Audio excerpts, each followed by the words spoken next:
Of information technology and ٹیلی کام میرے دوست جناب امین الحق صاحب، چانسلر جاوید انوار صاحب، وائس چانسلر صاحب اور جو وائس چانسلر یہاں تشریف فرما ہیں، میرے دوست حسن سید صاحب، سابق گورنر صاحب، خواتین و حضرات، السلام علیکم۔ میرے لیے تو بڑی خوشی کی بات ہے کہ یہ آئیڈیاز بینک کا دوسرا سال مکمل ہوا اور انہوں نے اتنے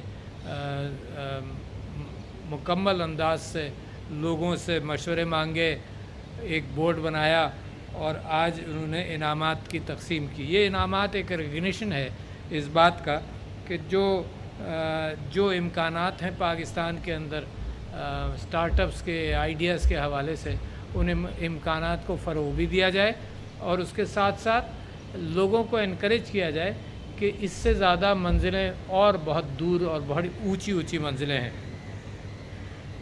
آئیڈیاز کے حوالے سے میں آپ سے ذکر کرنا چاہتا ہوں کہ انسان کی تاریخ کے اندر آئیڈیاز ہی ان منزلوں کو طے کرتے رہے ہیں جس سے انسان آج یہاں تک پہنچا۔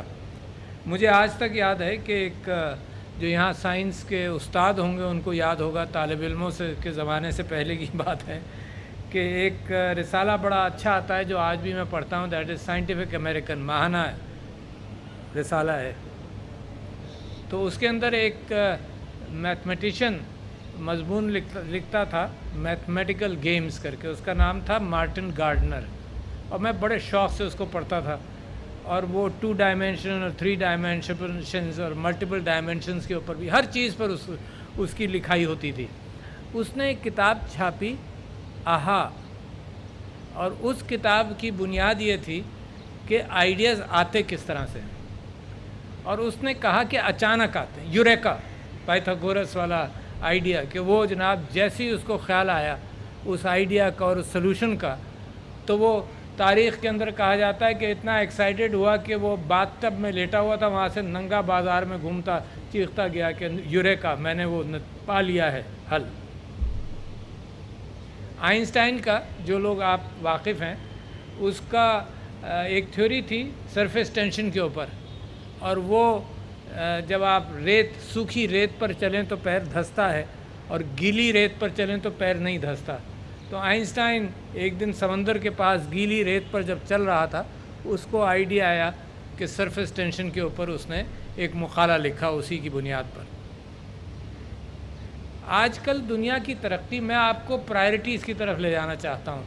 اس ملک کی پرائرٹیز میں کچھ گڑبڑ ہے، وہ بھی آپ جانتے ہیں، اور میں پچھلے دنوں یہ بات کر رہا تھا کہ زندگی میں اور آپ اپنی پرائرٹیز پر فوکس کرتے ہیں۔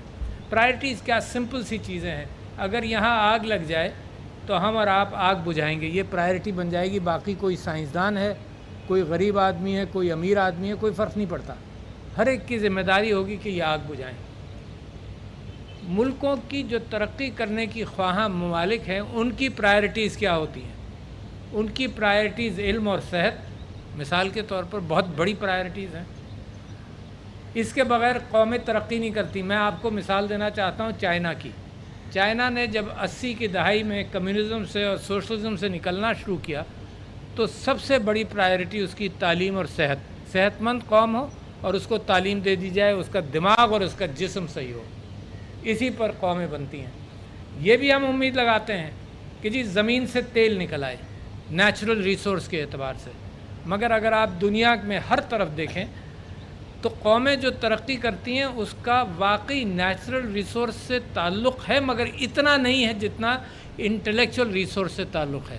اور آپ جاپان، جرمنی کو دیکھ لیں، پرانی مثالیں دے رہا ہوں آپ سب کے ذہن میں، کوئی بات میں یہاں آپ سے نہیں کر سکتا، کیونکہ you all know what I am talking about. میں صرف آپ کے دماغ کے اندر اور اپنے دماغ کے اندر مسلسل کوشش کرتا ہوں زندگی میں کہ اپنی پرائرٹیز، جتنی عقل اللہ نے مجھے دی ہے، پرائرٹیز صحیح کروں، اور اسی اعتبار سے میں نیشنل پرائرٹیز کی بات کرتا ہوں۔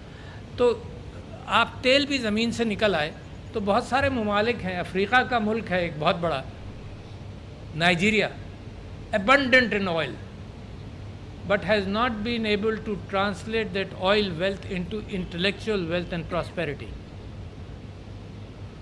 پاکستان کے اندر بھی ویلتھ ہے, کہیں ہم ڈیلے کرتے ہیں, کہیں امین الحق صاحب کو کہا جاتا ہے کہ رشوت لے لو اور کام ڈیلے کر دو. ہمیں لوگ کہتے ہیں, افواہیں ہیں, ہمیں لوگ کہتے ہیں کہ کول ہارنیسنگ کے اندر آئل لابی نے اس کو ڈسکریج کیا کہ ہم کول ہارنیسنگ دیر سے کریں, اور 10, 15, 20 سال دیر ہو گئی. تو جو پرائرٹیز ملک کی ہیں اس کے اندر دو چیزیں, میں مثال دے رہا تھا, کل ایک جگہ گفتگو کر رہا تھا تو مجھے خیال آیا کہ میرے ایک رشتہ دار تھے, حکیم, میرے ماموں تھے رشتے کے. تو حکیم صاحب کے پاس جب بھی کوئی مسئلہ بیماری لے کر جاتے تھے تو حکیم صاحب شروع کہاں سے کرتے تھے؟ ڈاکٹر نہیں شروع کرتا وہاں سے, حکیم صاحب پوچھتے تھے, کیونکہ حکمہ یہ بلیو کرتے تھے کہ معاملہ کہاں سے شروع ہوتا ہے. حکیم صاحب پوچھتے تھے ہاضمہ آپ کا ٹھیک ہے؟ کوئی بیماری, آپ سر کا درد لے جائیں, وہ پوچھتے تھے ہاضمہ آپ کا ٹھیک ہے, اور وہاں سے جڑ کو پکڑتے تھے. جو پرانے لوگ ہیں وہ واقف ہیں اس بات سے. تو اسی وجہ سے ملک کا بھی ہاضمہ مجھے اور آپ کو دیکھنا پڑے گا کہ کہاں پر. اچھا یہ کہہ دینا بڑا آسان ہے کہ جی یہ مشکل ہو گئی, یہ جھگڑا ہو گیا ہمارا ان کا. کیا یہ ملک ڈیزرو کرتا ہے میرے اور آپ کے جھگڑے؟ It does not. کیا پرائرٹیز ہے میری؟ اور ایسے مسئلے کا حل نہیں نکلے گا. خیر, میں سیاسی پرائرٹیز کی تو بیچ میں بات آ جائے گی, رہ نہیں سکتا میں بھی اور آپ بھی, کیونکہ یہ سیاست ہے جس نے اور غلط فیصلوں نے ملک کو زوال پذیر کیا ہے. کبھی اس بات سے میرا دماغ ہٹ نہیں سکتا. Those who are responsible either take the ship across, منزل تک پہنچاتے ہیں, یا غرق کرتے ہیں راستے میں. ذہن میں رکھیے گا, یا مفلوج کر دیتے ہیں. یہ کشتی کا بندرگاہ اس کشتی کا انتظار کرتی رہے, دنیا ترقی کر کے بندرگاہ پر اتر کر اور مسائل اپنے حل کرے, زمین پر منزلیں پا کر. اور جو قومیں اپنے کنفیوژنس کے اندر رہتی ہیں, I am very sorry to say that. اور میں کہاں کہہ سکتا ہوں آپ جیسے لوگوں کے سامنے, اب میں اپنا دکھڑا سنا سکتا ہوں, اور کہاں کہوں گا؟ آپ ایلیٹ ہیں, آپ تعلیم کے ذمہ دار ہیں, اور جو قدریں ہمارے معاشرے کی, اور کراچی شہر کیونکہ اردو سپیکنگ لوگ بہت ہیں, اور یہ یونیورسٹی بنی ہے سر سید احمد خان کے نام پر, اور ان کی پرائرٹیز کا آپ سے ذکر کرتا ہوں کہ 1858 کے بعد ان کی ریئلائزیشن میں سب سے اہم چیز یہ آئی کہ بدلہ مت لو, اس وقت لڑو مت, علم حاصل کرو. اور مسلمان کتنا ریزسٹنٹ تھا علم حاصل کرنے کے لیے. علم حاصل کرنے کے معاملے میں کہتا رہا ہوں, ریپیٹیشن ہوگا, مگر آپ کی محفل کے اندر ضرور ڈالوں یہ بات کہ جب گوٹنبرگ کے اندر بائبل چھپی, اور ایک یہودی پرنٹر تھا, میرا خیال ہے 14ویں صدی میں وہ بائبل چھپی, اور اس کے بعد پرنٹنگ شروع ہو گئی یورپ کے اندر. تو مسلمانوں نے ریزسٹ کیا. And can you imagine the first printing press جو مسلمان کا اون تھا استنبول میں 300 یا 400 سال بعد لگا. کتنا ریزسٹنس جناب. تو یہ تاریخ ہے.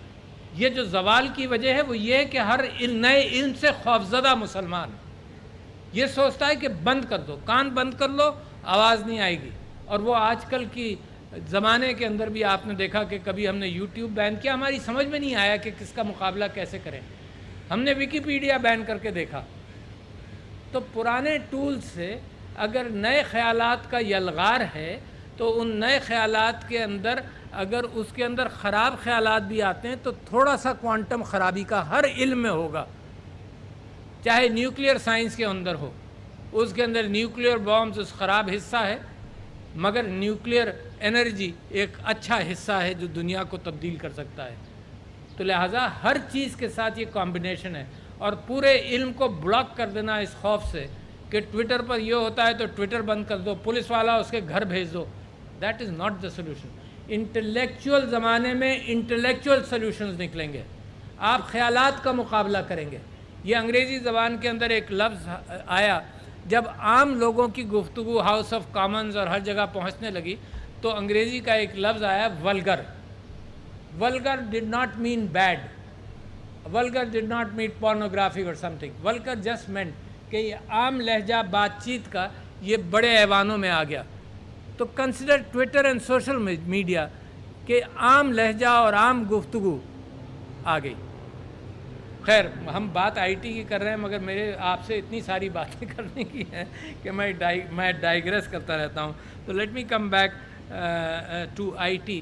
میں یہ سمجھتا ہوں کہ ترقی کا سب سے بڑی فاسٹسٹ ٹرین جس میں پاکستان جمپ ان کر سکتا ہے وہ ہے آئی ٹی. Fastest train. اور یہ دیکھ دیکھ کر مجھے اندازہ ہوتا ہے کہ میڈیسن کے اندر ترقی، کسی اور چیز میں ترقی، اس سے کہیں زیادہ ہماری salvation of unemployment, of sending our youth into an area جہاں پر ان کے آئیڈیاز آسانی سے فروغ پائیں، از آئی ٹی. لہٰذا میرا ٹوٹل فوکس آج کل تعلیمی اداروں کے اندر بھی آئی ٹی ہے. میں ہر ایک پیشے والے سے کہتا ہوں، ہر اینی پروفیشن، کہ اگر 2 ٹانگیں ہیں اس پروفیشن کی تو ایک ٹانگ آئی ٹی کی ہے. whether it is medicine, whether it is finance, whether it is IT itself, you name it, whether it is agriculture, کوئی پروفیشن بغیر اب آئی ٹی کی ٹانگ کے نہیں چل سکتا. اچھا، اور یہ آئی ٹی ہے کیا پھر یہ دیکھیں کہ اس کے اندر اگر مثال کے طور پر میں اپنی ڈیفنس کو تیز کرنا چاہوں، بہتر کرنا چاہوں، ایئر کرافٹ کیریئر 40 سال لگتے ہیں ڈیولپمنٹ میں. چائنا کی مثال آپ دیکھ لیجیے گا، I don't have to give details here. نیا پلین بنانے میں 30-40 سال لگتے ہیں بنانے میں.